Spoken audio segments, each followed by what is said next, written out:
Borge, it's great to see you. Welcome back to CNBC. Thank you very much. So we meet here at the World Economic Forum in Riyadh. The first obvious question, I guess, is why here and why now? So the kingdom is a critical nation in the Middle East. If we want to de-escalate the current crisis, but also see a solution between the Israelis and the Palestinians, Riyadh plays a critical role.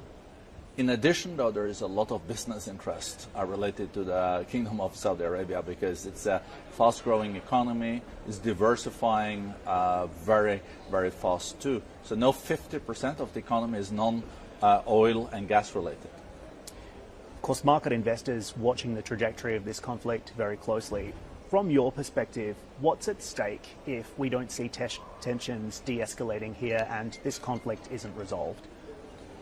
So a week ago, it looked much more challenging because you were in the middle of this crisis between Iran and Israel.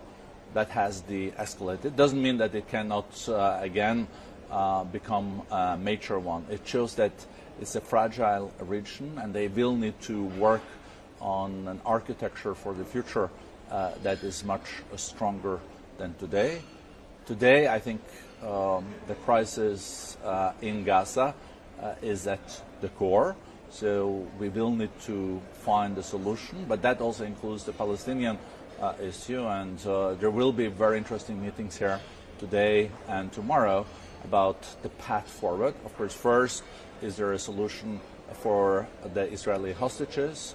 Is there a possible ceasefire? But what post this? What will happen in Gaza? Who's going to rebuild Gaza? That is now a humanitarian catastrophe. And how does the outlook for a two-state solution look? And these are the things that will be discussed here with the key global leaders here. Policymakers and thought leaders here are going to be talking about all of those issues, but also critically, the Secretary of State, Antony Blinken, is also on the ground. Do you think the United States is moving fast enough here when it comes to finding a diplomatic solution and advancing those ceasefire talks?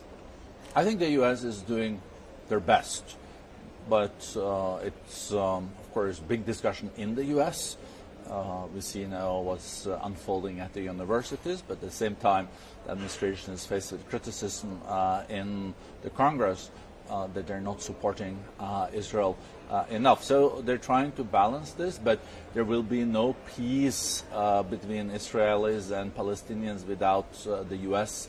At the table. And I think Saudi Arabia also plays a major role. So they are working on a possible grand deal agreement where there is a possible future recognition of Israel, but that is, of course, also based on the necessity of working on the two-state solution, a Palestinian state. And I think this is tricky, but there are short-term issues and there are medium-term and long-term issues there. Indeed. Let's also shift focus over to the economic conversation that's going to be taking place on the grounds here as well. What do the forum's own projections and forecasts tell us about the prospect for a soft landing right now? So for Saudi Arabia, this year looks very strong, and also for the UAE and Qatar. So there is, in the Middle East, there are two Middle Easts, you can say. There is the GCC countries, the Gulf countries that are doing really well, and then you have other countries that are really struggling, like in North Africa, Lebanon, and Egypt. So that's also reflecting the world in general, because we have the developed world, the industrialized countries, and some of the large economies that will see good growth this year, but then there are developing countries and emerging economies that are in trouble. But overall, the global growth this year is around 3.2. It's not bad, but it's not what we were used to. The trend growth used to be 4% for decades. So we also risk to get into the 70s again if we don't, where we saw low growth for a decade, if we don't apply the right take the right economic measures. So how do we avoid that low growth decade that you talk about, and what is the biggest barrier to achieving inclusive growth? So first and foremost, we cannot get into a trade war. We still have to trade with each other. And trade was the engine of growth for decades.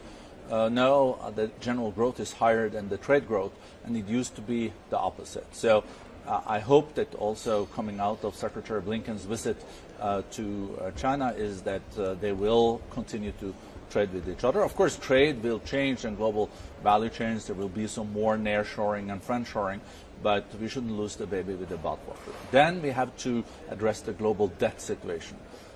We haven't seen this kind of debt since the Napoleonic Wars. We're getting close to 100% of the global GDP in debt.